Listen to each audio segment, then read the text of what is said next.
kami ya Tuhan, seperti kami mengampuni orang yang bersalah kepada kami. Kiranya kami melangkah masuk di dalam kekudusan, kiranya kami melangkah masuk di dalam kesucian hidup kami ya Bapa.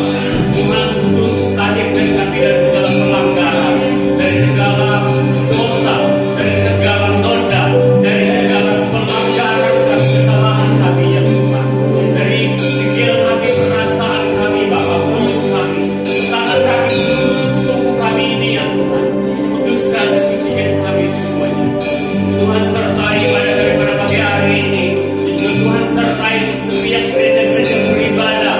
Saat pagi hari ini terlari nanti petang malam, mungkin besok Tuhan kami berdoa. Mohon urapan kuasa Roh Kudus menyertai, urapi kami semuanya, baik anak-anakmu yang melayani di musisi, di musician Tuhan, worship lead, backup singers, penari rebana, baik hamba-hamba yang menyampaikan kebenaran firman pada pagi hari ini ya Bapak. Akhirnya memberikan di setiap telinga yang mendengar, baik yang ada di dalam gedung ini, baik semua yang ada di pampang top ini, yang ada di bawah sana, baik semua staff, PKS staff, One Hardware, One Home Tuhan, semua staff di LMY Bapak ini berdoa, Engkau sama, Engkau berkati, Engkau selamatkan ya Bapak. Dalam nama Tuhan Yesus Kristus kami berdoa.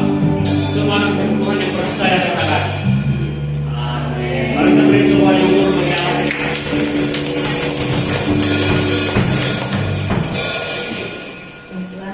Seterusnya kita terus bersuka cita di dalam hadirat Tuhan. Amin. Kalau saya ingin percaya Tuhan bersama dengan kita. Dan mari kita terus membawa lagu ini, Sungai Sukacita. Sungai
mempersilahkan siapa yang ada testimoni. Saya yakin dan percaya Tuhan sungguh luar biasa dalam hidup kita. Amin.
Sesi penyampaian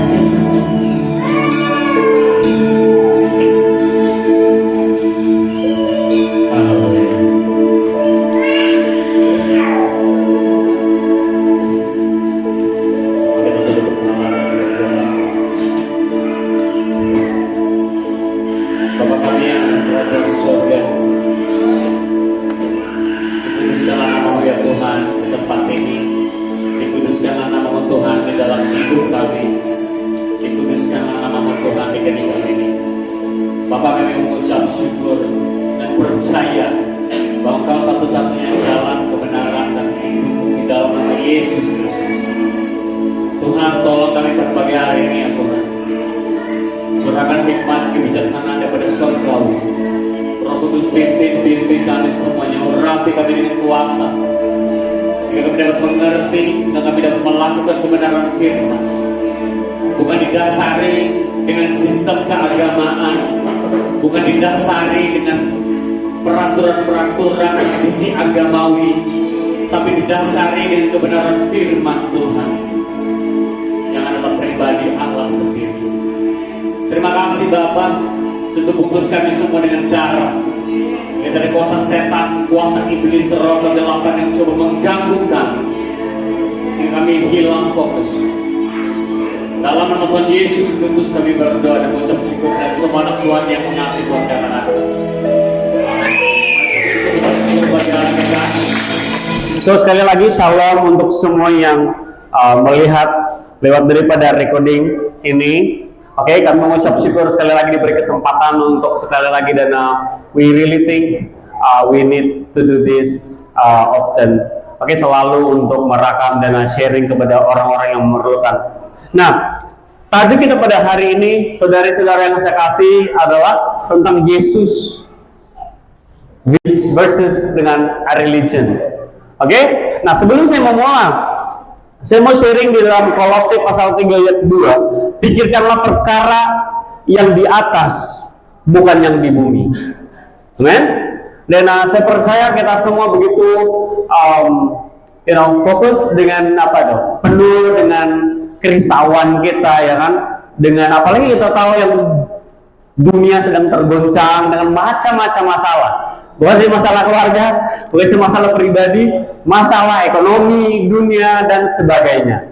Amin. Tapi percaya, sekarang kita nyanyi tadi, percaya, amin, bahwa dia Allah yang Immanuel, yang menyertai kita, beserta dengan kita, tahu tidak pernah meninggalkan kita, tidak pernah membiarkan kita. Amin. So set your mind on the things that are above, not on the things that are upon the earth. Why? Kenapa? Dan kita sudah tahu firman Tuhan katakan, segala yang kita kejar di bumi ini bukan salah, ya kan? Tapi maksudnya at the end of the day, ya kan? Segala yang kita punya yang ada di bumi ini, itu hidup kita, jasad ini akan kita tinggalkan. Satu saat nafas kita ini akan terputus, terhenti, Tuhan panggil kita balik. And all done. Kita tidak akan pikir lagi tentang rumah, betul? Tidak pikir lagi tentang anak-anak dan sebagainya. Amen. But sementara kita hidup di dunia ini, kita kerjakanlah apa yang memuliakan nama Tuhan. Amen. Haleluya. Nah, saya percaya pada pagi hari ini akan menjadi memprovokasi juga, dan saya juga percaya ini akan menyinggung. Oke, dan saya tidak berniat untuk menyinggung sesiapa ataupun kelompok ataupun apa-apa organisasi. Tapi berdasarkan kebenaran firman Tuhan dan keadaan yang sedang terjadi di dunia ini. Amin. Nah, saudara-saudara, sebelum itu, next B, tolong. Sebelum itu kita lihat Jesus Christ ataupun Yesus Kristus yang kita ikut, dan correct me if I'm wrong, kelahiran, kedatangan Tuhan Yesus Kristus, nubuat tentang Mesias, nubuat tentang Mesia, oke, tidak pernah membawa suatu agama baru ke dalam dunia ini. Apa maksud saya? Tuhan Yesus lahir di bumi ini tidak pernah menubuhkan suatu agama yang baru. Oke? Tidak pernah. Dan kalau kita melihat di dalam Yohanes pasal 1 ayat 1, dan ini adalah apa ya?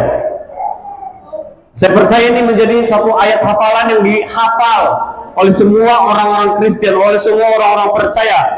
Firman Tuhan berbunyi begini, pada mulanya adalah firman, firman itu bersama-sama dengan Allah, dan firman itu adalah Allah. Ia pada mulanya bersama-sama dengan Allah. Segala sesuatu dijadikan oleh Dia, dan tanpa Dia tidak ada sesuatu pun yang telah jadi dari segala yang telah dijadikan. Tidak ada nama gereja di sini. Nah, tidak ada. Maksud saya di sini firman Tuhan dalam Yohanes pasal 1 katakan pada mulanya adalah firman. Firman itu bersama-sama dengan Allah. Amen. So kita ada firman dan Allah, Tuhan. Dia tidak katakan pada mulanya adalah firman, dan firman itu bersama-sama dengan gereja ini atau gereja itu. Betul? Ataupun tidak ada di dalam firman tertulis pada mulanya adalah firman, dan firman itu bersama-sama dengan denominasi ini, denominasi itu. Tidak ada. Hanya ada dua. Firman dan Tuhan, dan mereka menyatu. Firman itu adalah Allah. Tapi ramai di antara kita yang saling tidak mengerti perbedaan dua ini. Sekali lagi saya katakan, dan saya minta maaf seawal-awalnya kalau ini menyinggung sesiapa, saya tidak ada niat untuk menyinggung. Tapi ini adalah kebenaran. Amen? Ini adalah kebenaran.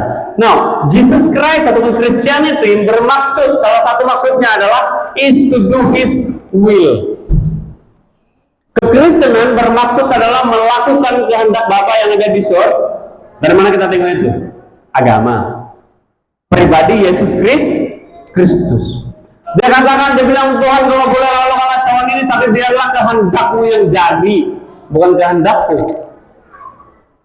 Nah, ada berapa banyak orang Kristen yang lahir di bumi ini yang saat ini mengaku Kristen, tapi melakukan segala kehendak dia sendiri, bukan kehendak Bapa yang ada di sorga.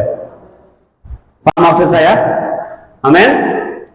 Now, Jesus didn't bring religion to the earth. Yesus tidak pernah menyatakan sesuatu agama.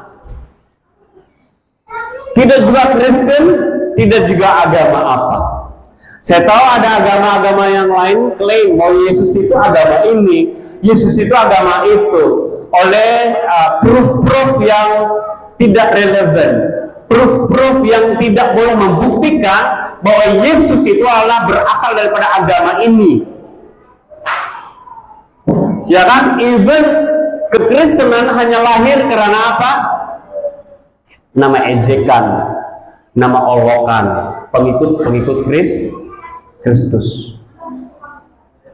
Dan saya juga sebelum saya mengerti hal ini, saya selalu katakan bahwa saya beragama Kristen. Tidak, sebenarnya kita orang percaya yang mengikut Kristus, pengikut, murid Yesus. Saya ingat lagi dari dalam Matius 28, 19-20 katakan apa? Pergilah jadikanlah seluruh bangsamu muridku, kata Yesus. Dia tidak katakan pergi tangkap semua orang, kasih sumpah di gereja kamu, kasih jadi orang agama Kristen. Dia tidak katakan jadikanlah semua bangsa agamaku. Tidak. Kenapa? Ini talks about personal relationship kepada Tuhan. Ini Jesus turun. Yesus turun di bumi ini untuk apa? Memperdamaikan manusia kepada Bapa. Kenapa dia mau memperdamaikan? Kenapa dia mau membawa pengampunan dosa? Amin. Kenapa dia mau membawa pengampunan dosa? Karena murka Allah sedang dalam perjalanan. Nah, kalau kita tidak bertobat, kalau kita tidak meminta pengampunan daripada Tuhan, Yesus katakan, if you're not born again, kau tidak akan pernah melihat kerajaan Allah. Lahir baru. di dalam air, di dalam roh.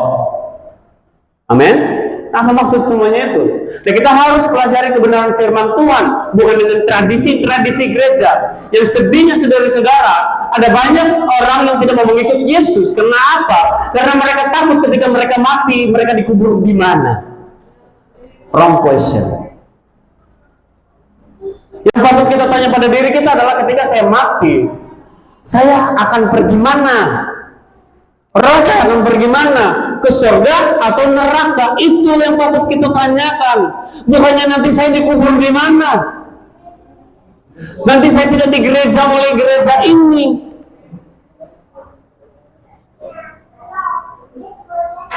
Ya kan?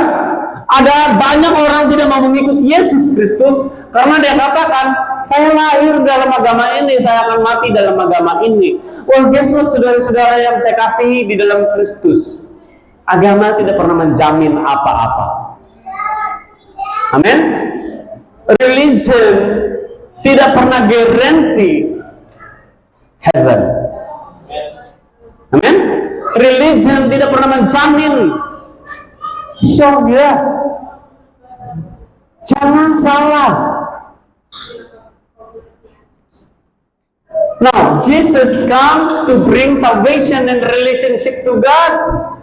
Nah, itu ada ayatnya di sana.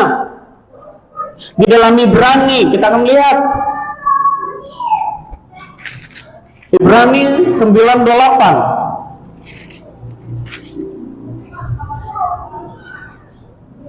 Demikian pula Kristus hanya satu kali saja mengorbankan dirinya untuk menanggung dosa banyak orang. Saya stop di sana. Saudara-saudara, ada banyak tokoh-tokoh pendiri agama yang tidak dapat mengampuni dosa manusia. Amen. Ada banyak pendiri-pendiri agama, as we all know, agama-agama yang ada di dunia ini, dan mereka, tokoh-tokoh ini, tidak pernah guarantee forgiveness of sin. Mereka sendiri tidak pernah katakan, go and sin no more. Dosamu diampuni.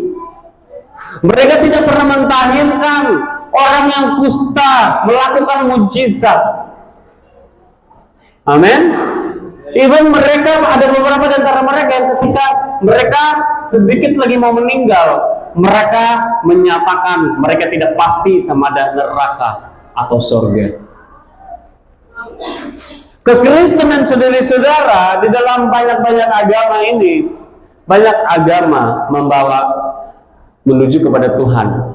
Tetapi kekristenan, Tuhan turun kepada manusia, menyelamatkan kita. Faham perbedaan dia. Amin. Faham perbedaan dia. Sekali lagi, ini bukan promosi, tapi saya sangat diberkati, saya sangat dikuatkan dan merubah perspektif pikiran saya tentang kekristenan. Kalau kamu punya YouTube, tengok testimoni Pastor Anwar Khairul Anwar. Namanya Tembel Eden yang luar biasa dipakai Tuhan.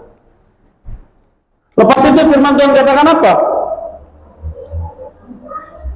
Demikian pula Kristus hanya satu kali saja mengorbankan dirinya untuk menanggung dosa banyak orang. Sesudah itu ia akan menyatakan dirinya sekali lagi tanpa menanggung dosa untuk menganugerahkan keselamatan kepada mereka yang menantikan dia. Banyak di antara kita yang tidak mengerti perkataan menganugerahkan keselamatan kepada mereka yang menantikan dia. Itu siapa? Orang yang beragama Kristen? Tidak. Itu adalah orang-orang percaya yang mempunyai hubungan kepada Tuhan Yesus Kristus. Amin. Don't get me wrong. Ini orang-orang yang menantikan Yesus Kristus. Ini orang-orang yang membuat persiapan, yang melakukan semua kehendaknya. Dikatakan dalam Matius 28, pergilah jadikanlah seluruh bangsa muridku, ajarlah mereka semua yang sudah kuperintahkan kepadamu. Ya kan? Perintah-perintah yang sudah ada dalam kitab ini, saudara-saudara, bukan didasari atas tradisi-tradisi kegerejaan. Amin. Yesus membawa keselamatan dan hubungan kepada Tuhan. Makanya saya boleh katakan sekali lagi, kalau kamu saat ini masih menyembah berhala, please bertobat saudara-saudara. Karena Yesus menjadi perantaraan antara manusia kepada Bapa yang ada di sorga. Antara manusia, Yesus, dan hanya Yesus kepada Tuhan Allah. Hanya Dia. Stop wasting your time untuk menyembah kepada berhala-berhala. Dan firman Tuhan sangat jelas mengatakan berhala menyerupai patung apapun. Dari kayu kah, semen, bambu kah, tanah liat kah, segala-galanya. Itu sudah sangat jelas. Dan kalau saat hari ini masih menyembah berhala-hala itu, come on, it's not di dalam firman Tuhan. Amin.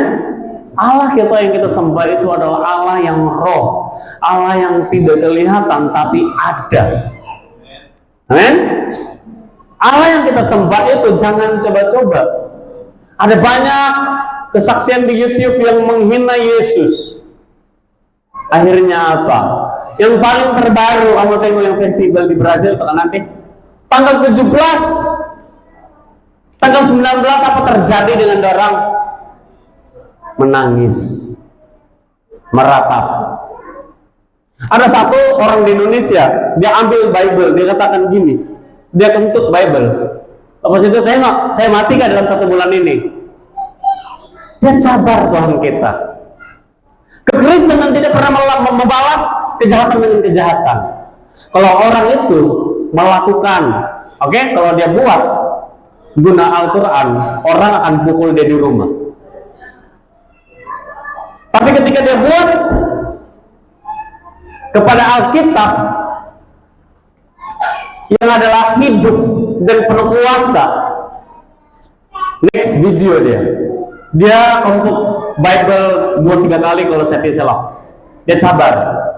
Pokoknya dia ambil Bible, dia kentut, nah tengok, saya mati kan nanti dalam 1 bulan. Next video, merana kesakitan, menangis. So, jangan main-main saudara-saudara dengan hidupmu. Jangan main-main saudara dengan Tuhan. This is not the time untuk kita mau compare to one another. Tanya dirimu mengenai keselamatan jiwa. Stop busy. Oh, dia ini masuk surga. Stop. Oh, bukan Tuhan. Kita bukan Tuhan. Kita tidak pernah menentukan sesiapa. Amin. Nah, saya juga seperti itu dulu. Oh, yang intro ini hidupnya ini mati pasti masuk neraka. Saya yang jadi Tuhan, saya yang jadi hakim. Lupa saya, padahal saya nanti mati pun saya juga dihakimi. Bukan seperti itu kebanyakannya. Lepas itu Yesus datang tidak membawa damai. Dia datang membawa pedang. Dia membawa pemisahan. Apa artinya saudara-saudara? Apa pemisahan itu bermaksud? Kita tengok dalam firman Tuhan Matius 10:34. Excuse me.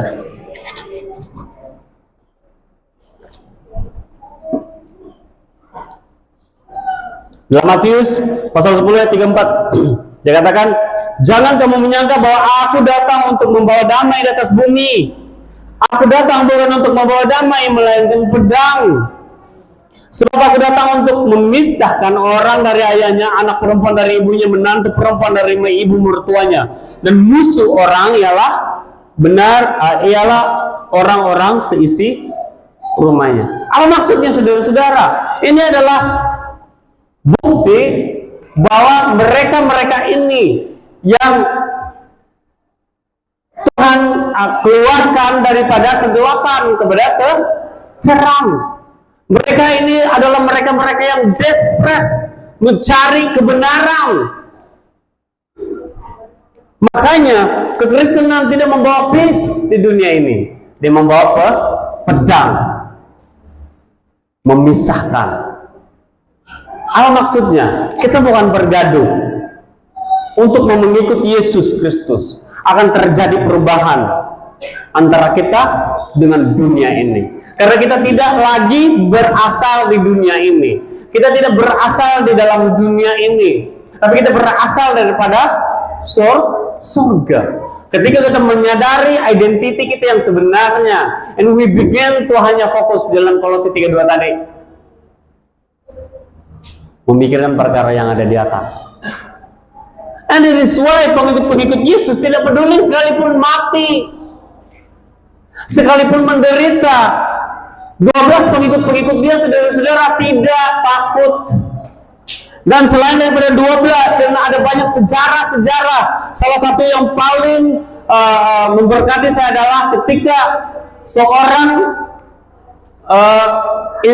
dia terjemah bahasa Latin kepada bahasa Inggris. Hukumannya apa? Bakar hidup-hidup. Dia senyum, bukan stres. Dia naik di atas senyum. Karena dia tahu firman Tuhan katakan mati keuntungan bagi dia. Dan hidup untuk Kristus. Dia senyum loh. Naik di atas, dibakar. Siapa di antara kita yang boleh senyum? Di tali gantung.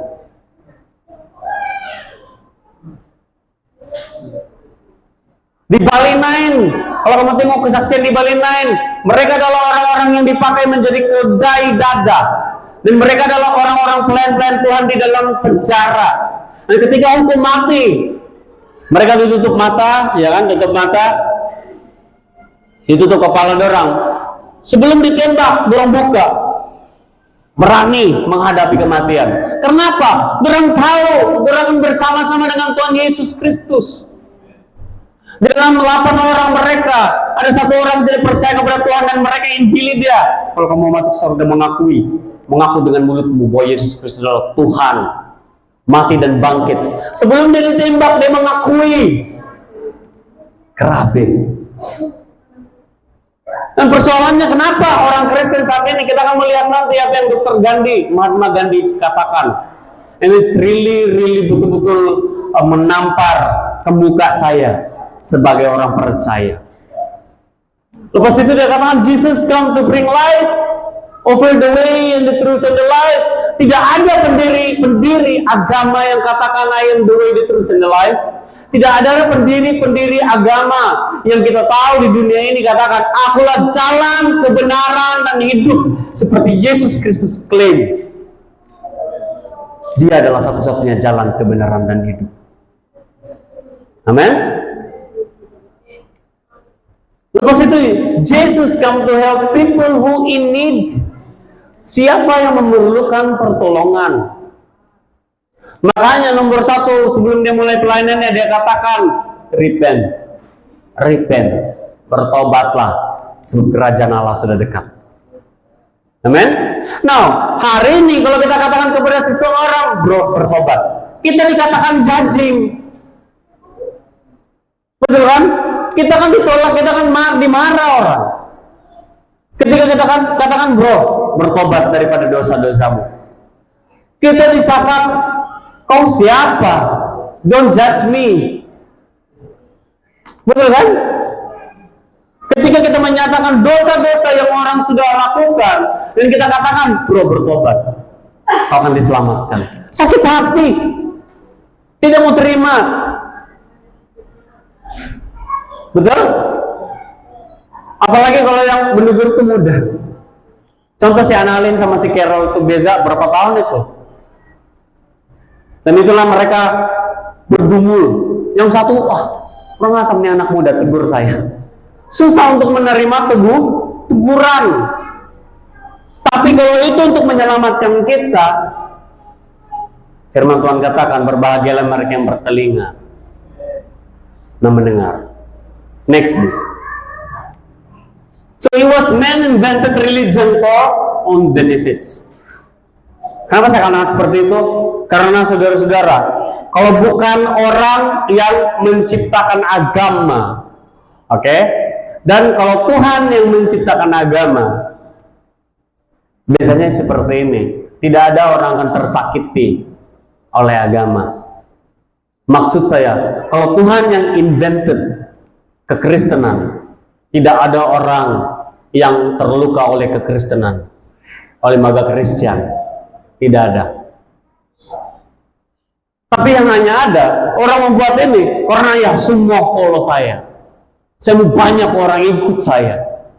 Yang akhirnya, semalam kalau kamu tengok satu orang post dan saya melihat dia katakannya gini, ini dokumenter real nih ya, true story. Sebelum Hillsong yang kita tahu, Hillsong sedang mengalami goncangan. Sebelum itu terjadi, ada satu gereja di Korea, GMS, gereja GMS, anak muda. Dan akhirnya menurut anak muda dan dia punya leaders, elder, akhirnya dia orang katakan gini, oleh karena pastornya, dia katakan begini, Badong. Dan firman Tuhan sudah sangat jelas katakan, kalau ada orang katakan, akulah Mesias, lari. Ini dorang stay. Pastor itu katakan, kamu tidak kenal saya lah Mesias. Semua gereja, wah, semua orang mau jumpa Mesias, semua orang mau jumpa inkarnasi Yesus Kristus. Apa yang terjadi dengan anak-anak muda? Karena gereja ini dipenuhi dengan anak-anak muda daripada university. Akhirnya dia ambil kesempatan oleh si pastor ini. Karena mereka, menurut mereka sebelum itu hal itu terjadi, mereka diambil kesempatan. Firman Tuhan sudah katakan, mereka ini akan mengambil kesempatan untuk anak-anak muda. Dan menurut anak-anak muda ini, mereka berdoa bukan lagi di dalam nama Tuhan Yesus Kristus, tapi di dalam nama pastor itu. Ini saya bilang gila ya. Dorang baca Bible apa ini dorang? Bukan keterang-terang Tuhan Yesus katakan, kalau ada yang katakan akulah Mesias, run for your life, lari daripada gereja itu. Nah, apalagi saat ini saudara-saudara, ada banyak pengajaran-pengajaran yang sepertinya biblikal, tapi punya maksud tertentu, punya maksud untuk mengambil kesempatan dan sebagainya. Amen. Now, kita tengok religion di dalam Google. We believe in worship of supreme power or powers, especially God or gods. Nah, sebelum agama ada yang namanya dewa-dewa. Betul kan? Menyembah, dan dewa ini mesti ada patung. Tidak ada dewa yang tidak ada patung. Dewa kecantikan lah, dewa penghancuran lah, dewa segala-galanya lah. Dan macam-macam muka dorang ini. Ya kan? Jadi kalau secara logiknya, kalau secara logika pun, saya tidak mau menyembah dengan yang nampak lain-lain muka dia. Betul? Apalagi yang banyak tangan dan sebagainya. Betul? Karena itu semua dalam kebenaran firman Tuhan. Whatever it is, itu hanya patung yang tidak boleh berbuat apa-apa, yang tidak boleh bercakap. Ketika kau susah, dia tidak boleh tolong kita. Betul? Tidak boleh. Lepas itu, ideas about the relationship between science and religion. Even saat ini, the modern days world, ada yang katakan agama itu sains.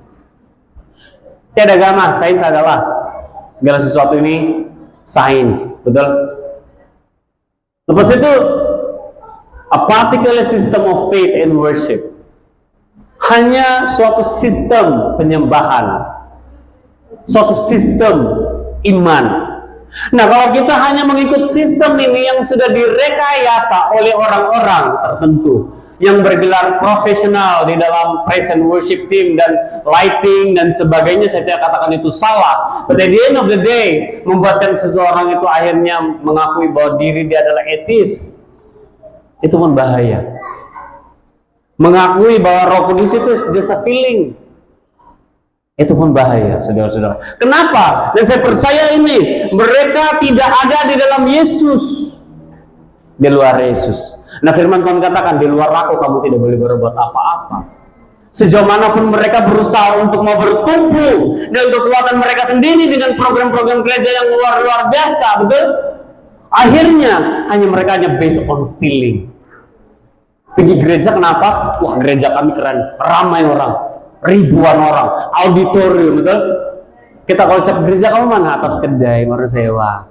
Malu kita kan? Panas lagi tiada aircon kan? Betul kan? Hanya orang itu, gereja kami ada ekor, mari nggak datang sejuk kalau di sana. Lepas sembahyang apalagi ada makan-makan, itu yang best. Saudara-saudara, kita balik kepada firman Tuhan. Please stoplah dengan tradisi keagamaan yang membawa pemisahan. Amin. Kita kekristenan orang percaya adalah sepatutnya seperti orang satu tubuh. Kalau sakit di tangan kiri, tangan kanan rasa. Betul? Kau pernah luka tangan kiri mau lepasin tangan kanan, saya tidak mau obat dia. Pedulilah dia sana. Kita mesti ubah kan, cari ubah tangan kanan yang tolong. Tapi kenapa saat ini orang Kristen tidak seperti itu? Kenapa? Karena kita semua dibrainwash oleh sistem keagamaan. Akhirnya akan terjadi gini, wah denominasi saya lebih benar daripada denominasi kau. Kamu tepuk-tepuk tangan, lompat-lompat macam pub saja. Kami itu yang slow kan. Haleluya Tuhan. Kita yang gini, malah ya, kan lompat-lompat kan. Akhirnya hanya terjadi seperti itu, perbedaan-perbedaan seperti itu. Tapi kita tidak melihat kekudusan firman Tuhan yang firman Tuhan tuntut dalam hidup kita. Yang firman Tuhan tuntut di dalam tubuh Kristus itu sendiri. Amin. Tapi kita saling gereja kau itu tengoklah. Betul kan? Saya seperti itu, saudara-saudara. Dan saya bertobat, Tuhan ampuni saya karena saya selama ini seperti itu. Dan saya tidak ada hak pun untuk mau buat seperti itu. Next B. Nah, agama pada lazimnya bermakna kepercayaan kepada Tuhan atau sesuatu kuasa yang gaib dan sakti seperti Allah dan juga amalan dan institusi yang berkait dengan kepercayaan tersebut. Agama dan kepercayaan merupakan dua perkara yang sangat berkaitan. Tetapi agama mempunyai makna yang lebih luas, yakni merujuk kepada satu sistem kepercayaan dan kohesif. Kepercayaan ini adalah mengenai aspek ketuhanan. Kepercayaan yang hanya melibatkan seorang individu lazimnya tidak dianggap sebagai sebuah agama. Sebaliknya, agama harus melibatkan sebuah community manusia. Daripada itu, agama adalah fenomena masyarakat boleh dikesan melalui fenomena seperti berikut. Next B. Perlakuan seperti sembahyang, membuat sajian, perayaan, dan upacara. Sikap seperti hormat, kasih atau takut kepada kuasa luar biasa, dan anggapan suci dan bersih terhadap agama. Seperti jampi, mantra, dan kalimat suci. Yang zahir, benda-benda material, yang zahir seperti bangunan, contoh masjid, gereja, zimat, dan tangkal. Salah satu lagi ciri agama ialah berkaitan dengan tata susila masyarakat. Ya, ini bermakna agama bukan saja merupakan soal perhubungan antara manusia dengan Tuhan, malah merupakan soal hubungan manusia dengan manusia. Dan kamu nampak, dan ini adalah Wikipedia dalam bahasa Melayu tentang agama. Dan mereka ambil apa di sini? Di dalam kebenaran firman Tuhan, yaitu hukum yang pertama, apa? Mengasihi sesama seperti kita mengasihi diri kita sendiri. Sesama itu umum. Sesama itu tidak pandang bulu. Betul? Sesama itu tidak pandang bangsa, suku, dan agama, tidak. Sesama. Apakah kita orang percaya mau katakan orang yang tidak percaya itu katakan matilah kau masuk neraka, sebab kafir? Tidak boleh. Betul? Kita diajari untuk mengajar, memuridkan orang supaya mereka melakukan perintah yang Tuhan Yesus sudah berikan kepada kita. Makanya hari ini juga banyak orang lari daripada gereja. Kalau katakan, bro, mereka di gereja minggu depan, banyak alasan dia. Betul kan? Karena gereja menjadi label yang tidak baik untuk zaman ini.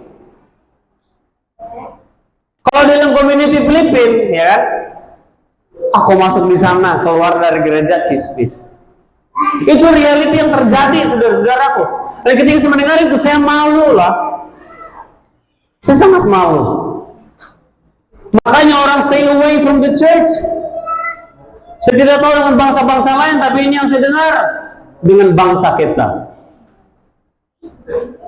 Betul. Terjadi di dalam gereja lagi, memalukan sangat. Lepas itu, manusia tidak mempercaya adanya Tuhan dan menolak semua kepercayaan beragama pula dipanggil atheism. Yang tidak percaya Tuhan, yang tidak percaya kepada pencipta. Orang percaya ada orang yang buat bangunan ini, tidak percaya ada yang buat dunia ini. Next, just tengok Mahatma Gandhi katakan apa? If all Christians acted like Christ, the whole world would be Christian. Kalau orang-orang percaya, kalau orang-orang Kristen, oke, meneladani Yesus Kristus, mengikuti hidup Yesus Kristus, satu dunia menurut Mahatma Gandhi akan menjadi orang percaya. Lepas itu dia katakan, I like you Christ, I do not like you Christians.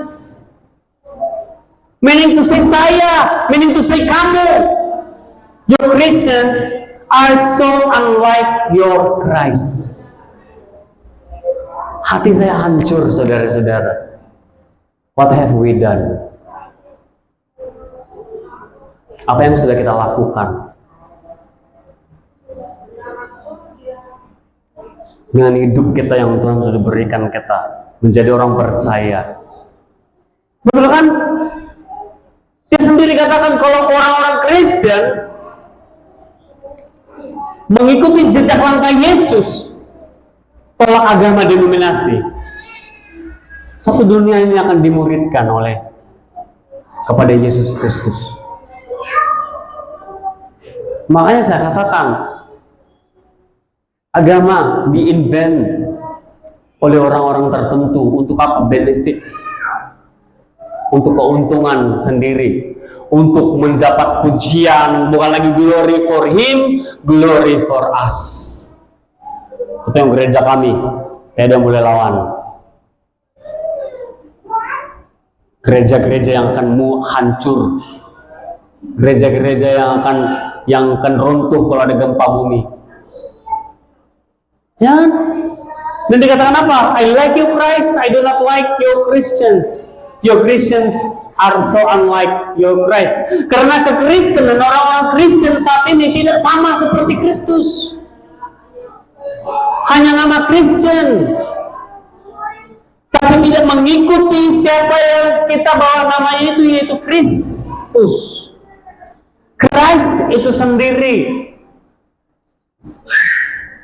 Mengaku-ngaku nama kita adalah Kristen di dalam IC ataupun surat beranak ataupun identiti kita, tapi dalam hidup kita sangat jauh. Makanya di dalam Yesaya 29:13 katakan, dan Tuhan telah berfirman, oleh karena bangsa ini datang mendekat dengan mulutnya dan memuliakan aku dengan bibirnya, padahal hatinya menjauh daripadaku, dan ibadahnya kepadaku hanyalah perintah manusia yang dihafalkan. Betul. Ada berapa ramai orang Kristen yang menghafal doa dan feel satisfied. Saya sudah melakukan amal ibadah saya. Saudara-saudara,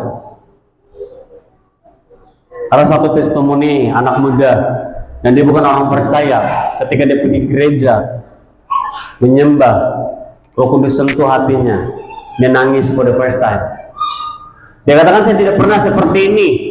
Saya melakukan amal ibadah, saya tidak pernah tinggal di agama yang dulu. Saya tidak pernah rasa disentuh seperti ini. Tidak pernah rasa dijamah seperti ini. Tidak pernah.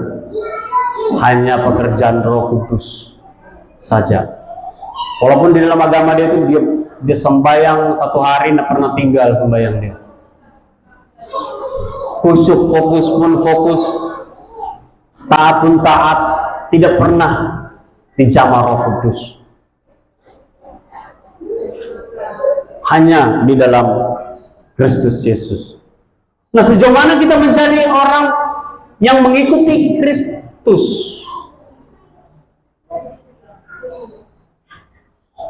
Apakah kita like macam seperti persis dengan sama seperti Yesus Kristus, menjadi sama seperti Yesus Kristus, atau kita stagnan, atau kita hanya Kristen and all for His glory, tidak mau bertumbuh, level up dan sebagainya.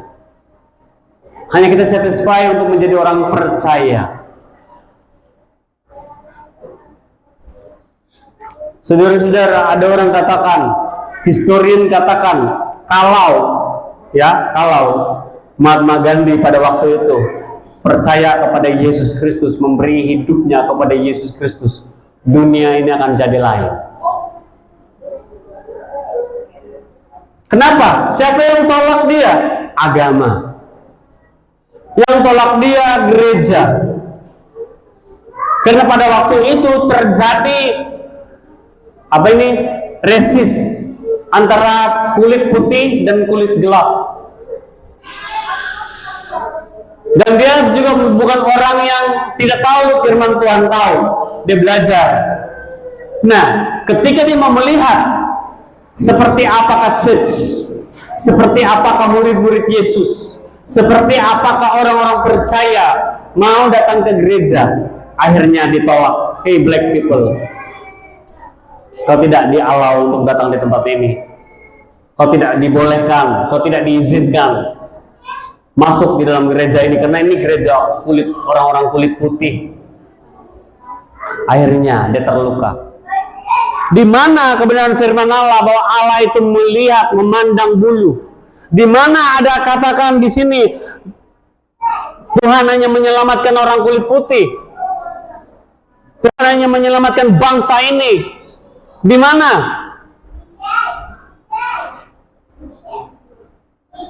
Tidak ada, saudara-saudara. Sedang Tuhan sendiri pun mengirim anaknya untuk semua dunia ini, untuk semua bangsa. Yohanes 3:16, ya kan?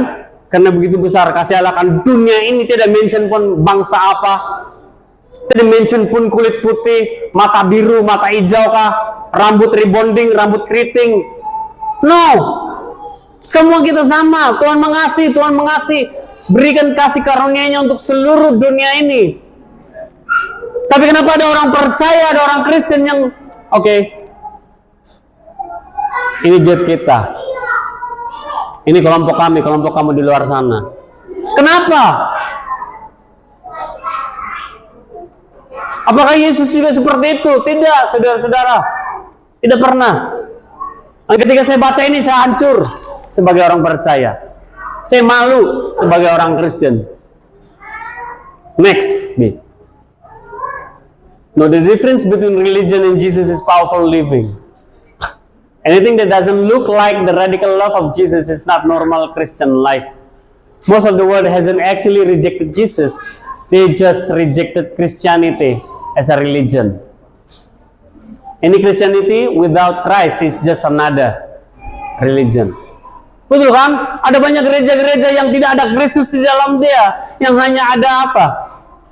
Tradisi gereja. Betul? Kalau benar-benar ada orang percaya firman Tuhan ini adalah bersama-sama dengan Allah, dan firman ini adalah Allah, kan orang tidak akan label kita sebagai maga born again ini. Itu perintah Yesus sendiri, katakan kamu harus lahir baru. You must be born again. Tapi agama yang membuat pemisahan. Nah, kami kelompok ini, kamu kelompok maga born again. Kita tidak sama. Kalau kamu punya hati seperti itu, memisahkan born again daripada kamu, maksudnya kamu mengeluarkan Yesus di dalam pribadi kamu dan ambil agama di dalam hati kamu. Betul? Dan hanya percaya kepada brainwash. Saya lahir di gereja ini, saya mati di gereja ini. Well, be my guest. Betul? Yang kedua itu, kalau bukan dia pikir kalau saya mati nanti, kalau saya keluar dari gereja ini, saya mati nanti, saya dikubur di mana? Wrong question. Soalan yang salah. Pikir tentang di mana nanti kau akan pergi for everlasting life, for your eternal life, untuk hidup selama-lamanya. Itu yang kita mau pikir, ya kan? Nggak payah pikirlah kita mau dikubur di mana. Nggak payah pikir itu semua. Karena kita mati, ketika kita mati pun satu perkara pun kita tidak boleh tolong diri kita sendiri. Tidak ada orang meninggal apa situ dia jalan di kuburan dia sendiri. Saya udah dengar satu bangsa yang pakai ilmu, betul? Mati, dia jalan di kubur dia sendiri sampai kubur dia masuk di kubur dia sendiri. Ilmu, itu pakai ilmu santi, itu pakai ilmu black magic. Tapi realitinya ketika ada seseorang mati, siapa yang angkat kamu? Orang lain, betul? Kasih cuci, betul? Kasih pakai baju, kasih makeup injek supaya tidak buruk kan? Habis itu masuk dalam keranda, last respect, berdoa untuk keluarga, lepas itu di kuburan. Tidak satu perkara pun yang dapat kita boleh lakukan untuk tolong. Oh, enggak apa-apa, jangan angkat saya jalan sendiri. Sampai sana nanti saya tak kubur, ambil tanah sendiri. Tidak. Stop thinking about di mana kau kena kubur. Start thinking di mana destinasi kau nanti. Amin. Karena sekali lagi saya katakan, agama tidak pernah menjamin surga, saudara-saudara. Tidak pernah, hanya Yesus. Next, B. Now, ada 5 cara identity religion dan Yesus. Nomor 1, hidup tidak berkuasa dan hidup yang berkuasa. Dan kamu boleh ambil note ini dan saya hanya katakan, hidup yang berkuasa mengatakan agama tidak pernah merubah seseorang. Amin. Agama tidak pernah merubah seseorang, saudara-saudara. Hanya Yesus lewat daripada pekerjaan Roh Kudus membuat kita berkuasa untuk apa? Yang nomor 1 sampai jauh-jauh merubah hidup kita. Roh Kudus mampu mengubah hidup kita. Ketika kita surrender, menyerahkan hidup kita kepada pimpinan Roh Kudus. Betul? Daripada orang yang suka memaki, daripada orang yang suka marah-marah, orang yang suka bergaduh, berzina dan sebagainya. Ketika kita sudah bertobat, itu semua berubah. Kita punya kuasa untuk meninggalkan itu atas kerjasama Roh Kudus. Agama tidak pernah, saudara-saudaraku. Bahkan agama, ada setengah agama yang toleransi dengan dosa. Betul? Ada setengah agama yang membolehkan dosa.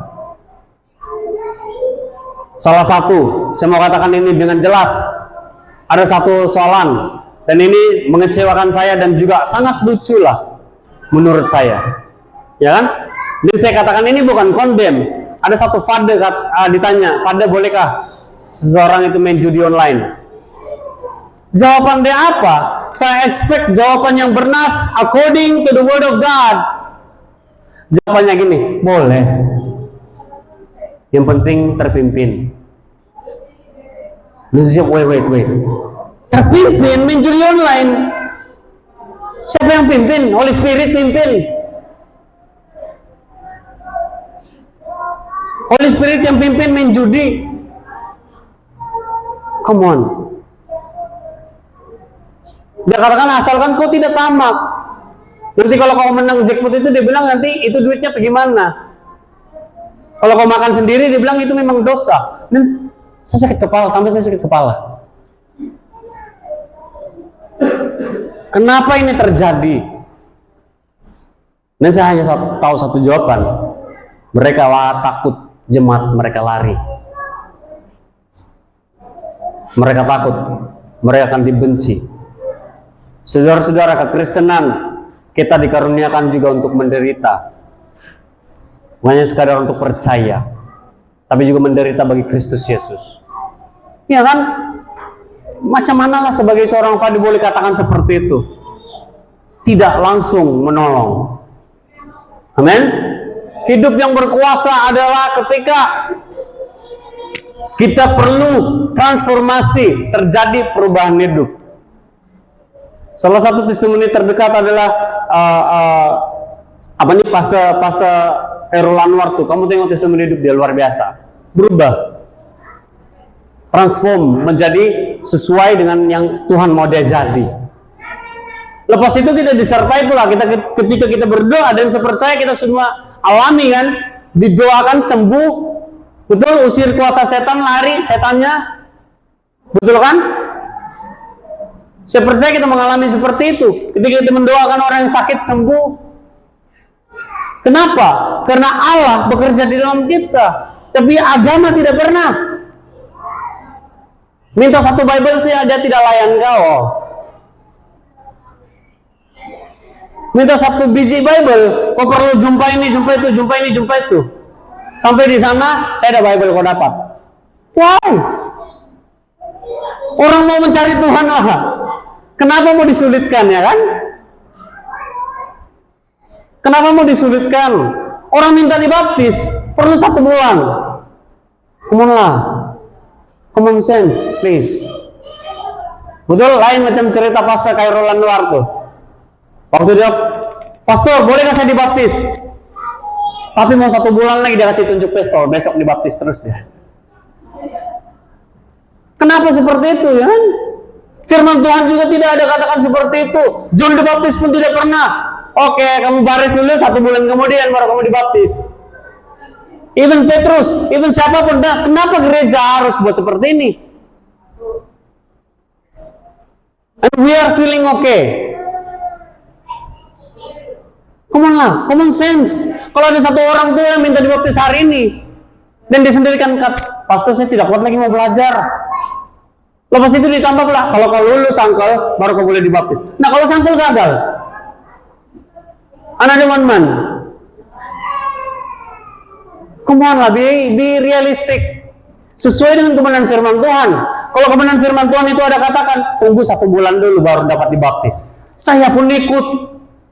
Tuhan, ini perintah Tuhan, Angkel apa boleh buatlah. Kalau Angkel dipanggil Tuhan besok, Tuhan tahu. Betul kan? Tidak ada lah. Hanya dikatakan, berilah dirimu dibaptis. Ketika orang mau, sudah datang memberi hidupnya kepada Tuhan. Dan kita pula, stop Angkel. Ini perintah gereja, ini harus ikut. No question saya, kita mau ikut Tuhan kah ikut gereja? Ikut gereja kah ikut firman Tuhan? Betul kan? Come on lah. Hidup yang berkuasa untuk speak life.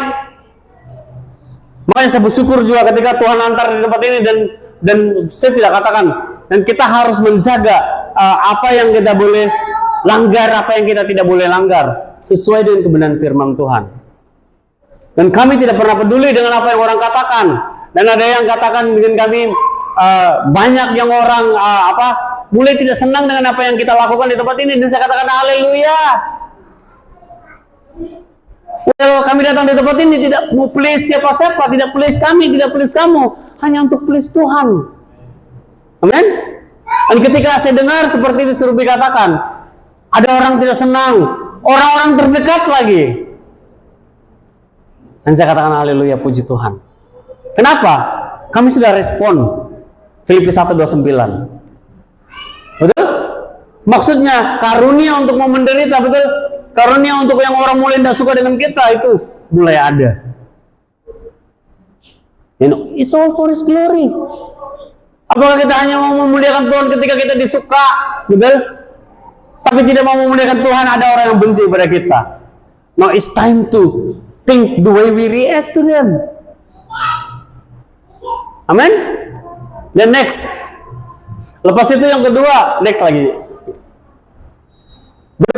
Berkelakuan dan kepunyaan.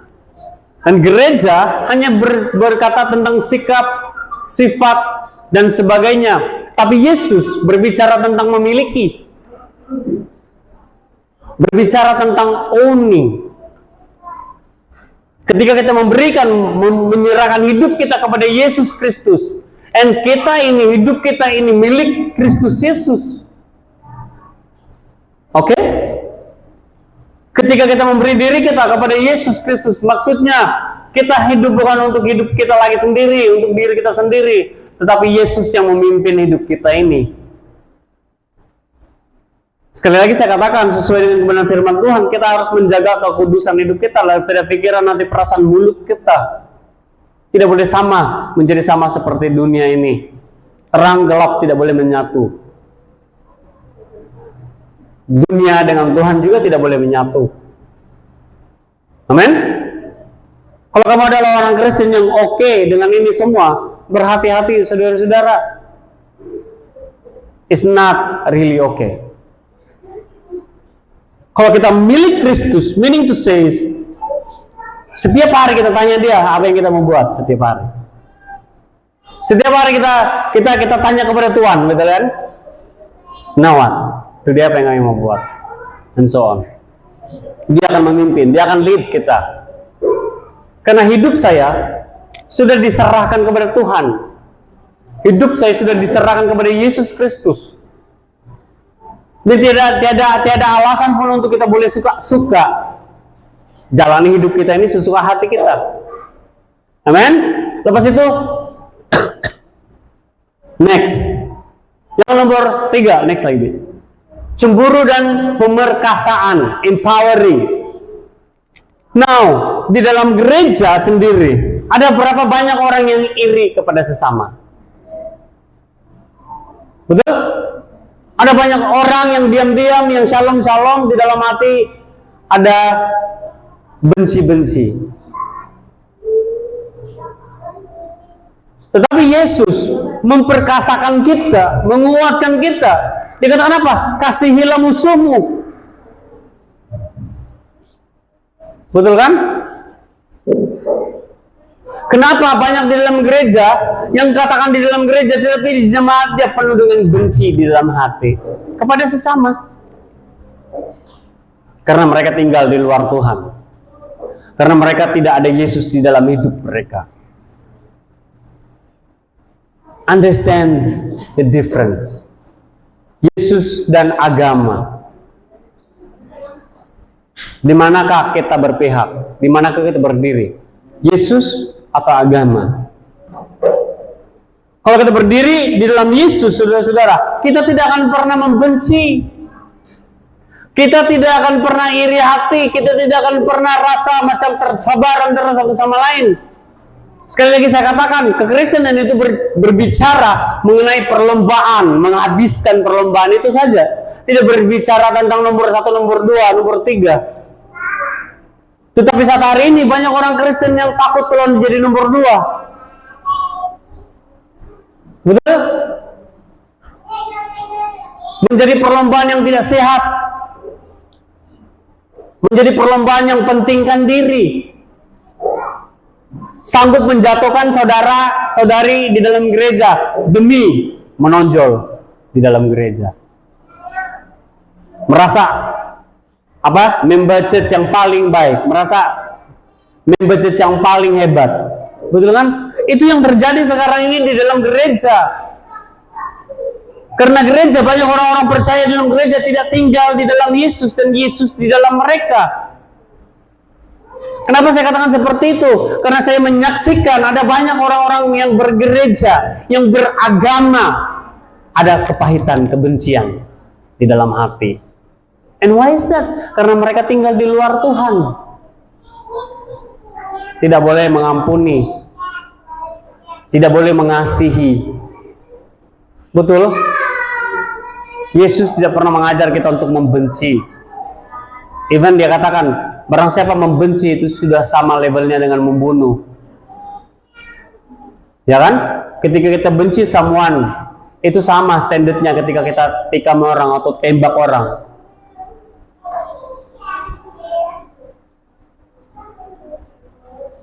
Next,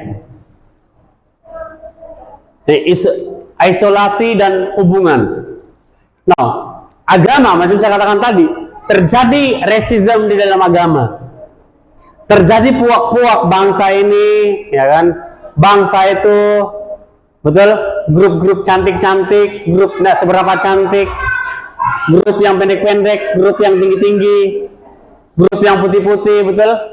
Grup yang hitam-hitam. Di dalam gereja. Kenapa itu boleh terjadi? Ya kan? Karena sekali lagi, orang yang di dalam gereja itu tidak tinggal di dalam Yesus. Dan di luar Yesus kita tidak boleh berbuat apa-apa. Kita tidak boleh terima buruknya, seburuk-buruk apapun saudara kita itu, saudara kita tetap. Hukum yang terutama itu jangan lupa. Amen? So, macam mana kita boleh mau reject diri kita sendiri? Macam mana kita mau tolak diri kita sendiri? Untuk dengan orang lain, ke hukum yang terutama mengasihi sesama seperti kita mengasihi diri kita sendiri. Ketika kita tolak orang, maksudnya kita tolak diri kita. Ketika kita tolak orang, maksudnya kita tolak Tuhan. Betul. Dan saya dengar ada orang-orang di dalam gereja, nggak kau tengok om-om turun sudah ada orang gelap keningau. Apa salah orang? Kenapa dia orang menjadi senda, menjadi hiburan, menjadi olokan? Padahal di hati mereka itu untuk pergi gereja. Betul kan? Dan datang tim-tim yang kulit-kulit putih, nah kau tengok timur-timur. Yesus ajar kita seperti itu. Ataupun nah kau tengok golongan-golongan yang beda-beda semua sini. Sini tim yang cantik-cantik, betul? Sana tim yang platnos-platnos semua, sini yang tinggi-tinggi hidung semua. Kenapa seperti itu, saudara-saudara? Karena tidak ada hubungan. Ketika kita tidak ada hubungan, kita tidak akan berhubung dengan firman Tuhan kepada Yesus Kristus. Betul? Hanya memenuhi ritual agama.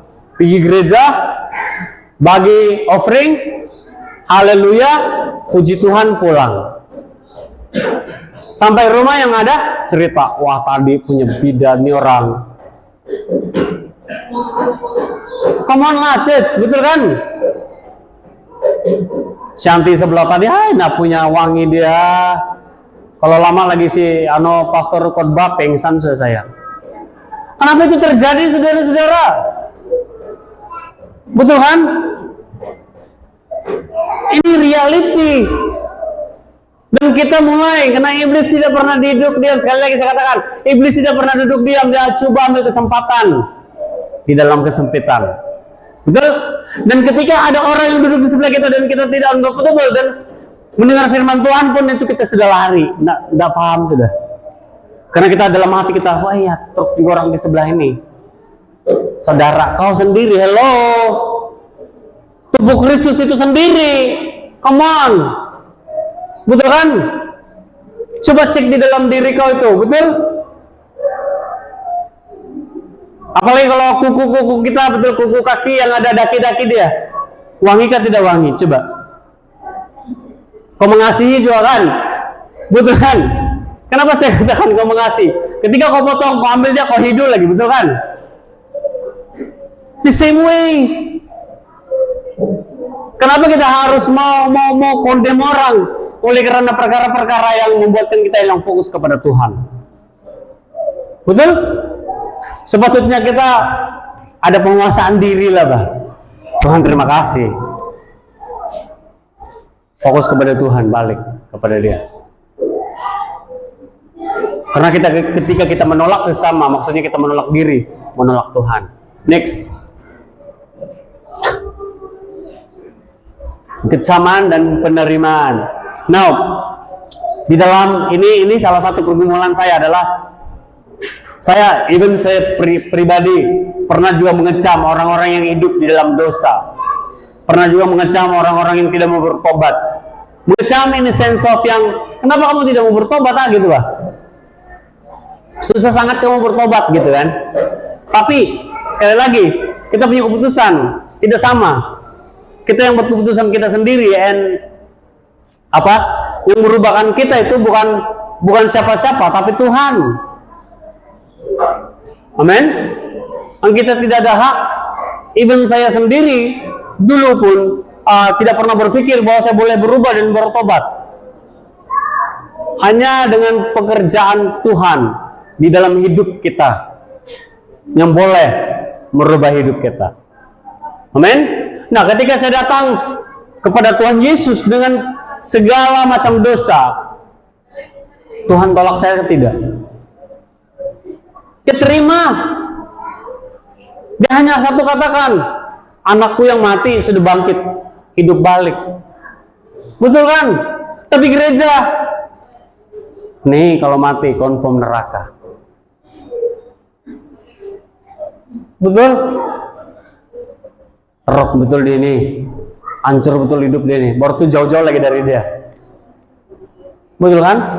Kita mulai no, stop, berhenti. Kita tidak ada hak untuk mau menghakimi sesama. Tidak ada hak untuk mau cakap, ya ini kalau mati confirm. Silap-silap kita yang confirm. Betul kan? Betul kan? Menyadari itu lebih baik daripada tidak sadar. Kan? Daripada kita confirm rupanya balik kepada kita pula. Next. Yang terakhir saya rasa, next nih. Now, ini yang terakhir. Ikut Yesus Kristus, jangan ikut agama. Agama tidak menjamin apa-apa, gereja juga tidak menjamin apa-apa. Yesus hanya memanggil murid-muridnya, katanya, mari, ikutlah aku. Amen? That's all. Kalau kamu hanya fokus kepada agama, saudara-saudara, stop. Berhenti. Kalau kamu hanya fokus kepada gereja kamu yang megah ataupun pastor kamu yang hebat, hati-hati. Amin. Makanya saya katakan di dalam gereja ini jangan ikut saya, ikut Tuhan. Ikut Tuhan Yesus Kristus. Saya juga manusia yang terbatas. Saya juga manusia yang tidak sempurna, amin.